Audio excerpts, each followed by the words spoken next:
Assalamualaikum. Kali ini di materi IPS kelas 8 minggu ke-5 dan ke-6 akan dibahas mengenai pengaruh perubahan dan interaksi keuangan terhadap kehidupan di negara-negara ASEAN. Sebelumnya jangan lupa untuk di-like, subscribe supaya channel ini dapat berkembang.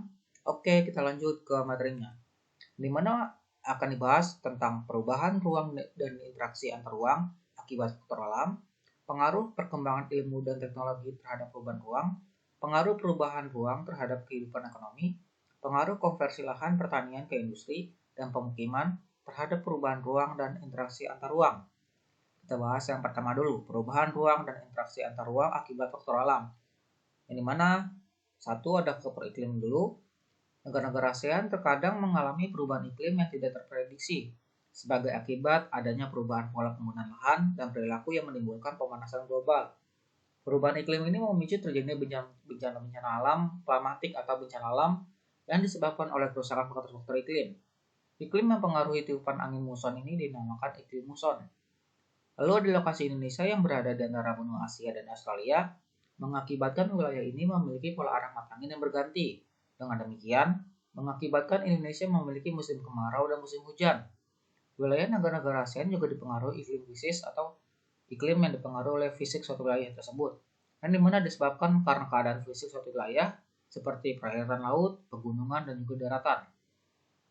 Lalu berdasarkan kondisi iklim, matahari, fisis, maupun muson, hampir seluruh negara ASEAN memiliki kesamaan kondisi yang mengharuskan negara-negara ASEAN saling membantu dalam memecahkan setiap masalah atau bencana yang ditimbulkan akibat iklim yang dialami oleh setiap negara-negara ASEAN. Lalu ada faktor geologi. Berdasarkan kondisi geologis seperti kondisi tanah dan batuan penyusun bumi, negara-negara ASEAN berada di daerah pertemuan antar lempeng bumi. Pergerakan pertemuan lempeng tersebut tak jarang menimbulkan bencana geologis seperti gempa bumi. Kejadian alam yang tidak dapat kita prediksi tersebut terkadang juga menimbulkan banyak korban jiwa, sama seperti kejadian bencana alam lain.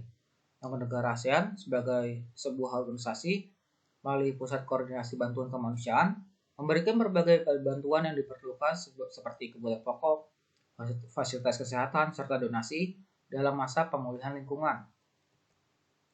Lalu ada faktor ketersediaan sumber daya alam atau SDA. Hampir setiap negara di ASEAN itu memiliki sumber daya alam atau SDA. Namun tidak demikian dengan negara Singapura. Wilayahnya yang sempit memiliki keterbatasan SDA. Tetapi negara Singapura tersebut memiliki atau menguasai perdagangan dan industri. Sama halnya dengan wilayah lain yang memiliki keterbatasan tetapi memiliki keunggulan lain sesuai dengan kemampuannya. Setiap barang tambang memiliki kegunaan tertentu untuk menunjang kehidupan masyarakatnya. Tidak hanya berupa tambang, sumber daya alam hayati dan non-hayati lain juga dapat dijumpai di negara-negara ASEAN. Hutan dan laut merupakan contoh sumber daya alam yang hampir dimiliki semua negara ASEAN yang banyak dieksplorasi untuk menunjang kehidupan setiap negara. Tidak semua sumber daya yang diperlukan suatu negara tersedia di negara tersebut. Oleh karena itu, untuk memenuhi kebutuhannya, negara-negara yang tergabung dalam organisasi ASEAN melakukan pertukaran SDA melalui kegiatan jual beli. Hal tersebut merupakan bentuk interaksi antar negara-negara ASEAN dalam rangka meningkatkan kesejahteraan tiap masyarakat di tiap negara di ASEAN. Yang kedua tentang pengaruh perkembangan ilmu dan teknologi terhadap perubahan ruang. Ada teknologi transportasi. Adanya perkembangan ilmu teknologi transportasi membawa perubahan aktivitas manusia yang berakibat pada tata ruang kehidupan. Semakin banyak alat transportasi di darat, laut, dan juga udara, semakin tinggi pula penunjang sarana dan prasarana peningkatan teknologi transportasi. Perkembangan ini memudahkan pola interaksi yang terjalin antar negara di ASEAN. Lalu ada perkembangan komunikasi. Kemajuan teknologi komunikasi memungkinkan informasi dapat menyebar luas dalam waktu yang singkat. Lalu ada aspek ekonomi. Pendapatan negara dari pajak meningkat karena munculnya pusat-pusat aktivitas masyarakat seperti perbelanjaan, wisata, dan tempat tinggal untuk pendatang.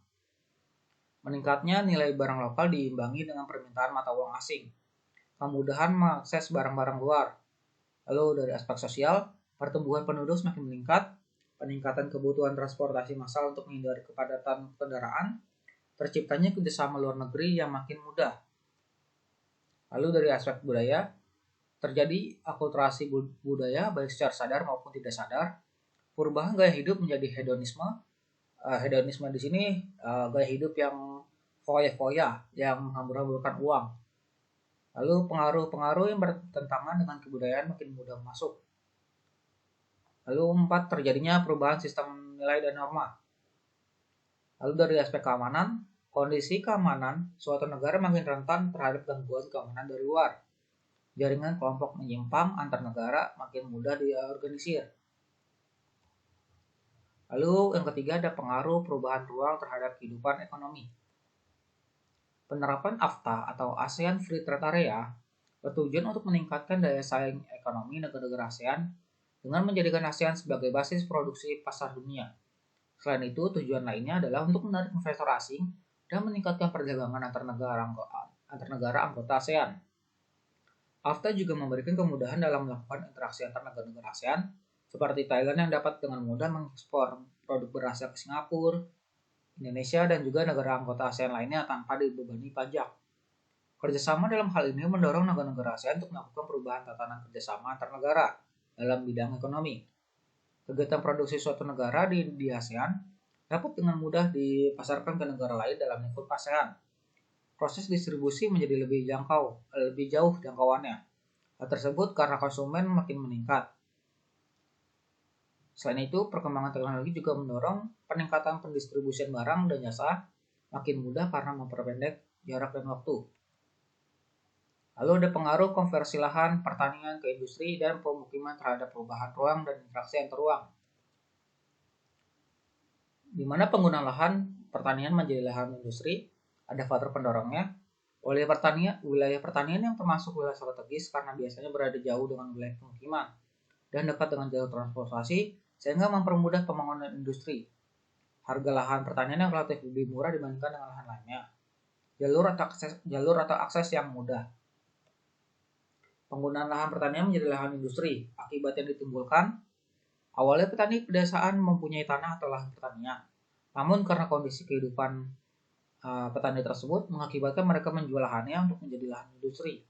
Akibat hal tersebut, faktor sosial yang ditimbulkan adalah anak dari petani tersebut tidak dapat diwarisi lahan pertanian, melainkan diganti dengan pembagian hasil penjualan lahan pertanian.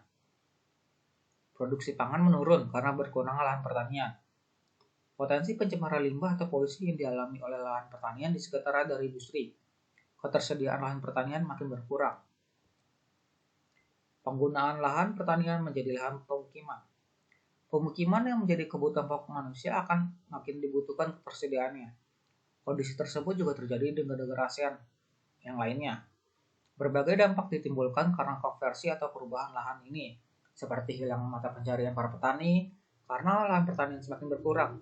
Berkurang lahan terbuka hijau serta lahan resapan air yang semakin berkurang, semakin menyebabkan rawan terjadinya banjir, longsor, dan lain sebagainya. Konversi atau pergantian lahan ini tidak dapat dicegah karena kebutuhan manusia semakin meningkat. Namun hal tersebut juga tidak boleh mengganggu keseimbangan alam dan keberlangsungan hidup. Oke, cukup sekian untuk materi kali ini. Mohon maaf bagi kekurangan. Wassalamualaikum warahmatullahi wabarakatuh.